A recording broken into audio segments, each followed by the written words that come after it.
German Chancellor Friedrich Merz says Germany is prepared to make available Russian central bank assets held on its territory to support Ukraine as part of a broader European effort to use frozen Russian funds.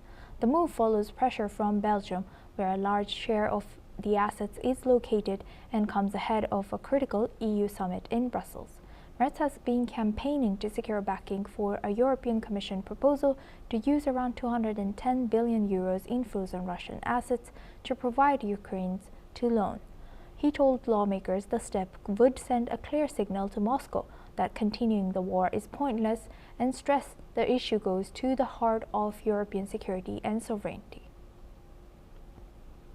Now for this discussion, we welcome back Mr. Raymond Vickery. He's an international affairs expert and former U.S. Assistant Secretary of Commerce, joins us live from Washington, D.C. Thank you very much, Mr. Vickery, for staying with us. You know, how dangerous could it be if they decide to use these frozen assets and continue the war for the next 2 years? What are we to make of current situation? Well, thanks for allowing me to comment on this.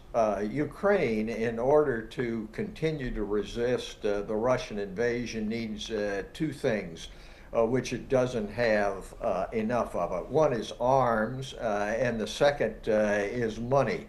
The arms can come from the United States, and indeed have to, because after World War II, the United States actually encouraged Germany and Europe not to rearm. But President Trump has made it very clear that the U.S. will not provide the money. In fact, this administration wants to be paid for the arms which are coming from the U.S. So in order to get the money necessary to continue to resist the invasion, Europe will have to look to frozen assets, which are largely in the hands of Belgium, about $245 billion worth of assets, in order to be able to come up with the funds. The Belgians are very, very wary of this, because the seizure of those funds and the disbursement would be an act of war and involve the hostilities directed against Belgium and other halfway war measures. So Belgium is very worried about that. Germany has been a leading supporter of using these funds, and what they're trying to do now is to have a workaround which will pass the legal test, and that is, instead of just seizing the funds, to provide a loan based upon those funds as security. Belgium is very wary of this and is requiring guarantees from Germany and others to hold them harmless if there is, first of all, legal retaliation, and second of all, kinetic retaliation. So this is a very, very crucial part of the equation if Ukraine is going to be able to further resist the invasion. The $245 billion given in the form of a loan or partially loan, and then funds from others, would last for another 18 months to 2 years for Ukraine to be able to fight on. And it is hoped that such a time frame would convince some in Russia, if not Putin himself, that continuing the war was not in the interest of Russia. But this goes back to not having really an overall strategy, not having the kind of partnership, the kinds of principles that you need in order to bring about peace. And it is a further indictment of the transactional approach of the United States under the Trump administration, rather than that which had obtained since World War II through NATO and a close partnership between the U.S. And Europe. And now Europe, acting on its own, is trying to come up with these funds in order to be able to continue the resistance to the Russian aggression.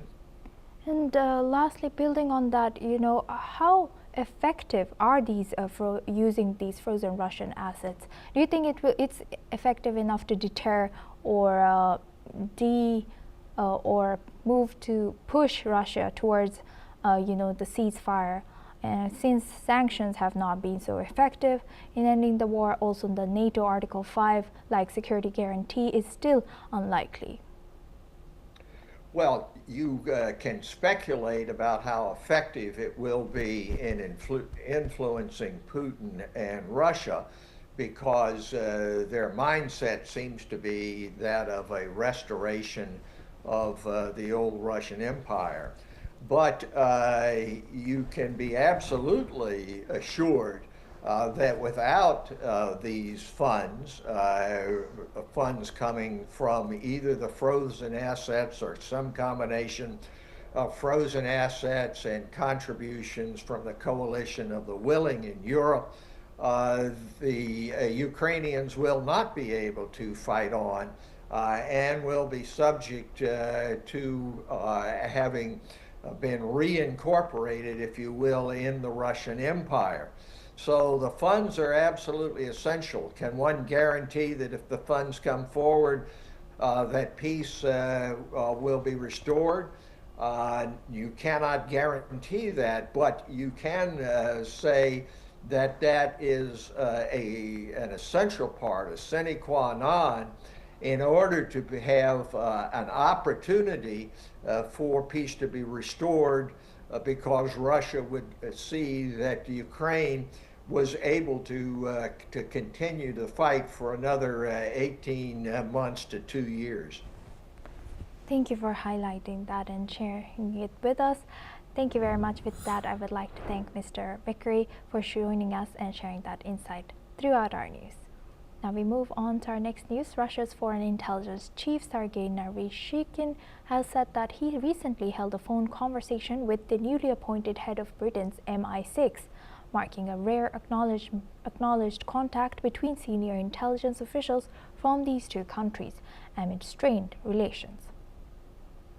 Speaking to Russian state news agency, Naryshkin has said that the call with Blaise Matrevelli, Britain's new chief of the Secret Intelligence Service, lasted some time and took place a few days ago. He did not provide details about what was discussed. Naryshkin added that Russian intelligence officers operate officially in London, while British intelligence officers are posted officially in Moscow.